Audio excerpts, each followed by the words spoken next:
Salut à tous et bienvenue dans cette session de l'information. Au sommet, mise en ligne d'une application d'enregistrement de naissance via SMS. Elle a pour nom Rapid Pro et a été lancée ce mardi 27 novembre. Condamnation à une amende de 24,5 millions d'euros de l'ex-patron de la CAF, Issa Hayatou, ce lundi au Caire. Et puis la revue des titres de Abdias Sossoupé viendra clôturer cette édition. Rapid Pro, c'est le nouveau moyen d'enregistrement des naissances grâce au SMS à partir des téléphones portables mis sur le marché. Il a été lancé officiellement ce mardi à Bénin Royal Hotel. C'est cette salle de Bénin Royal Hotel qui a servi de cadre à la cérémonie de lancement officiel de Rapid Pro.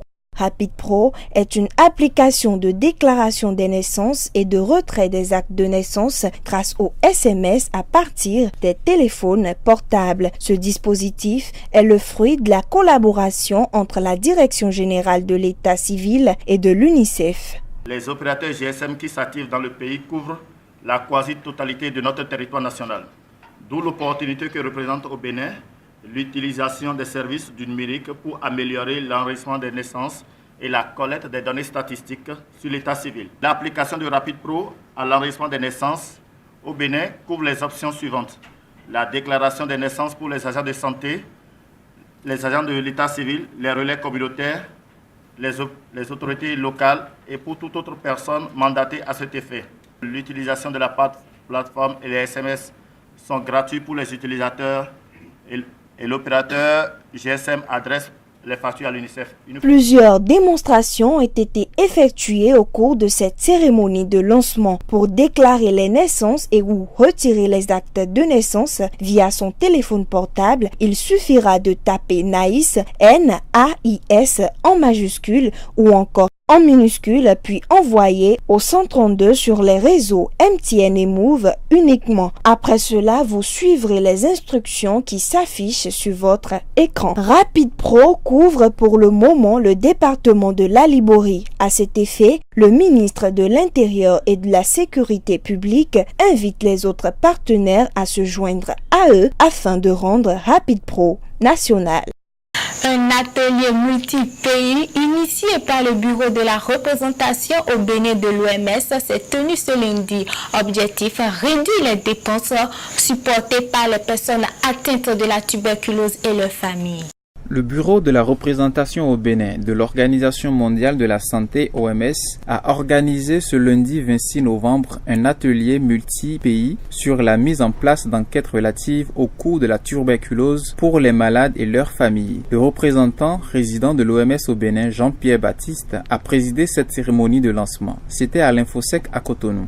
Le but de cette présente rencontre, comme vous l'avez signalé, est d'élaborer un protocole pour une enquête sur les coûts de la tuberculose pour les maladies et leurs familles pour les pays respectifs conformément à la méthodologie de l'OMS. La stratégie contre la tuberculose met fin à la TB, anti-TB, conformément aux objectifs du développement durable, fixe 3 objectifs ambitieux pour mettre fin à l'épidémie mondiale de la tuberculose d'ici à 2030. Réduire l'incidence de la tuberculose et la mortalité, comme vous le savez, respectivement de 80 et 90%. L'élimination des coûts catastrophiques pour les malades tuberculeux et les ménages auxquels ils appartiennent. Malgré tout ce qu'on peut dire, il y a des coûts, et ça je peux vous assurer, ayant dirigé un service de pneumologie, il y a des coûts indirects que le patient paye. C'est plus que des recommandations. En réalité, il y a des outils qui existent, et qui existent même en français.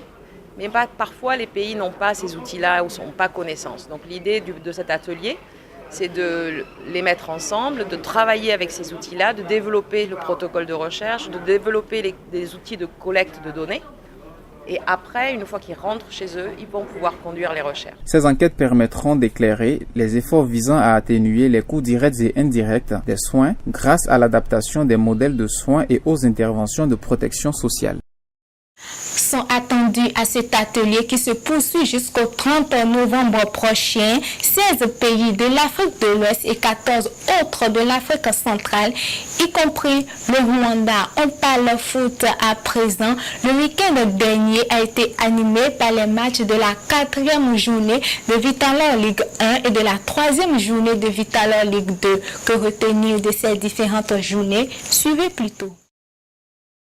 De la 4e journée de Vitalor Ligue 1, on retient 6 victoires et 3 nuls. Ouvrant le bal de cette journée au stade René Pleven de Cotonou, Avanco Omnisport a disposé de l'AS Police 4-0 vendredi dernier. Le samedi 24 novembre, la sauce a fait match nul et vierge face à Ayema, même résultat entre Énergie FC et l'AS Tonnerre. Pendant ce temps, les Buffs du Borgou ont battu Asvo sur un score étriqué de 1-0. Dans la journée du dimanche 25 novembre, le seul match nul était entre Dragon et JAC 0 but partout. Alors que Beke a battu le club du port autonome de Cotonou 1-0. Même score entre les formations universitaires ESAE et UPI-ONM, mais cette fois-ci en faveur de l'école de Valais Kakaï Glele. Dynamo d'Abomey s'est imposé face à JSP 2-1 au moment où Panthère a courbé les chines face à l'USS Kraké. Au classement, Ayema et les Buffs sont en tête avec 8 points, avant qu'Omnisport suit avec 7 points. Pareil pour l'USS Kraké et JSP. Énergie FC et Dragon détiennent au compteur 6 points. 5 points pour Beke, Aspac et Asvo. Soleil FC, Assos, Tonnerre FC, Dynamo d'Abomey, ESAE, JAC, UPI, ONM ont chacun 4 points. L'avant-dernière place est occupée par Panthère avec 3 points et l'AS Police garde la lanterne rouge avec 0 points.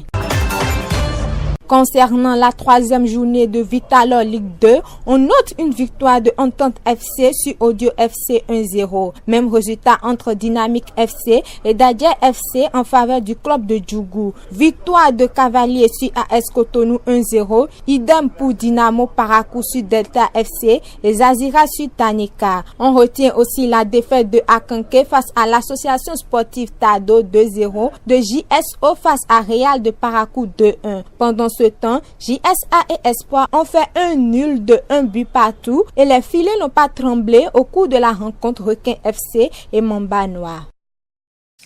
On parle toujours sport. L'ancien président de la CAF, Issa Ayatou, ainsi que son ex-général Hicham El Amrani ont écopé d'une amende de 24,5 millions d'euros. C'est le verdict rendu par la Cour économique du Caire lundi dernier. Issa Hayatou et Hicham El Amrani étaient jugés en Égypte pour avoir signé en 2016 un contrat sur les droits média marketing du foot africain avec la Société Lega des Sports, alors que la signature du deal entre la CAF et cette société ne répond pas à plusieurs principes légaux en Égypte où siège la Confédération africaine de football. Selon la presse égyptienne, la Cour économique du Caire a annoncé ce verdict de condamnation à une amende en l'absence des deux intéressés. Reste à savoir maintenant si ce verdict sera appliqué.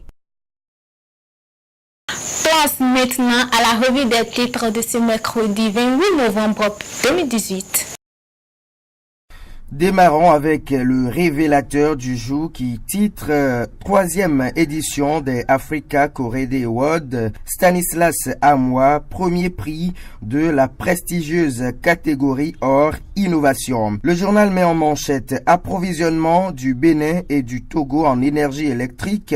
Talon et Nyasingbe pour une gestion déléguée de la CEB. Le Béninois libéré, un gros scandale de fuite des recettes dans le secteur du bois. Talon tient enfin le bon bout. La douane est complice, la collecte des recettes doit retourner au trésor. Le journal titre également Communauté électrique du Bénin à Lomé au Togo. Talon et Nyasingbe revisitent les termes du contrat. La dépêche après son retrait du bloc républicain, Rongweji au creux de la vague. Les 4 vérités eau potable pour tous d'ici 2021 au Bénin, une promesse de Talon qui se réalise sans tapage. Matin libre, Forum international Afrotech 2018, le Bénin enclenche sa révolution numérique. L'actualité pendant ce temps, titre sommet des chefs d'État à Lomé hier, Patrice Talon et Faure Gnassingbé pour la renaissance de la communauté électrique du Bénin. Le matinal, disponibilité de l'énergie électrique, Gnassingbé et Talon au chevet de la CEB. Émergence Info, titre retour annoncé au Bénin du trône du roi Béonzin. Le docteur Franck Parossou salue cette offensive diplomatique de Patrice Talon. Droits humains Info pour finir, non-installation des nouveaux membres de la Commission des droits de l'homme. Talon joue les prolongations. Et ce sera tout pour cette édition. Merci de nous avoir suivis. Je vous retrouve demain pour d'autres informations.